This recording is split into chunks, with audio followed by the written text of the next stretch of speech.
Good afternoon, all. Today, I want to thank you for joining us on Girded with Truth. And it's me, Antonia, here to bring you your daily word.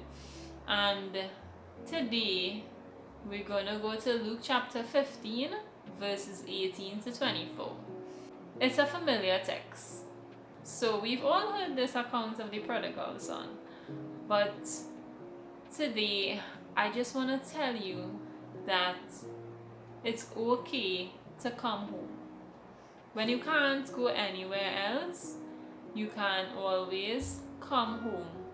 And Jesus is waiting, patiently waiting for you to come back home to Him.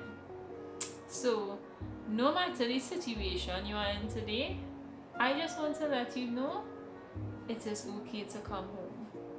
Reading from verse 18. I will arise and go to my father, and I will say unto him, Father, I have sinned against heaven and before thee, and am no more worthy to be called thy son. Make me as one of thy hired servants. And he arose and came to his father. But when he was yet a great way off, his father saw him, and had compassion, and ran and fell on his neck and kissed him. That's how they used to greet people in those days. And the son said unto him, Father, I have sinned against heaven and in thy sight, and am no more worthy to be called thy son. But the father said to his servants, Bring forth the best robe and put it on him, and put a ring on his hand and shoes on his feet, and bring hither the fatted calf, and kill it, and let us eat and be merry. For this my son was dead and is alive again. He was lost and is found. And they began to be merry. So, this is the account of the prodigal son. He decided that he was a big boy.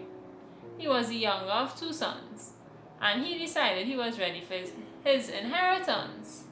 Now, normally you have to wait till your parent dies to give you an inheritance. But he was ready to collect his inheritance. So he took his inheritance, left his father's house, and gone partying, liming, doing anything he wanted to do.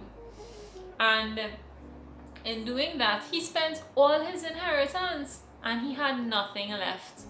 And here he was about to eat the food of pigs.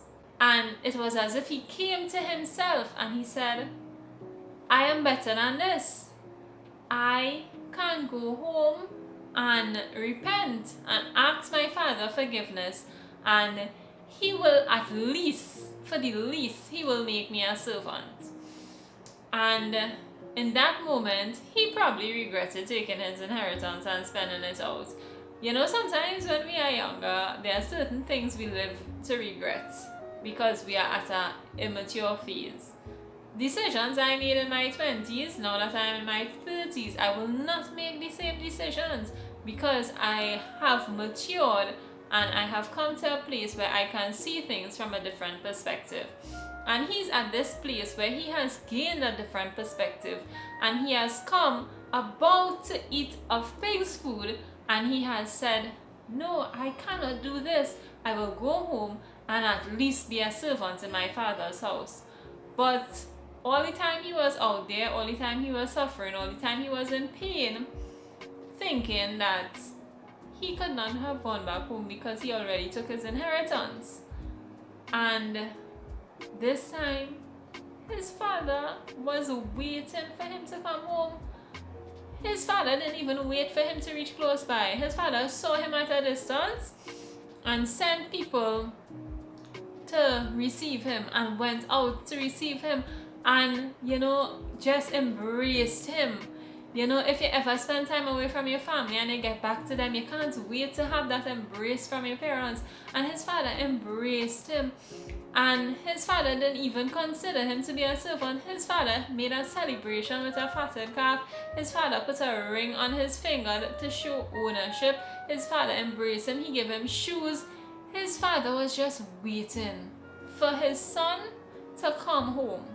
So just like that, God is just saying to all of us who may have made poor decisions, who may have backslid, who may have not even come into his kingdom as yet. He created all of us, and he's just saying it's okay to come home. He's just saying, son, come home today. Daughter, come home. It's okay. I'm just waiting for you. God is saying to arise and come home. So today, I just want to invite you to go home to your Father, to come home to your fellow Christians, to come home to your fellow family members, to just come home. When you can't go anywhere else, you can always go home. So I decree and declare today that you have arisen, that you will rise up, come to yourself, and go home to your Father's house. So today I decree and declare freedom off of your life. Chains are being broken. Perspectives are being changed. Hearts are being turned back to the heart of God. And there will be nothing and no one that can take you away from God. Paul said it like this: what can separate me from the love of God? The answer to that is nothing.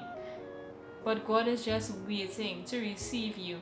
He's just waiting to have a celebration in your name. He is just waiting for you to come home.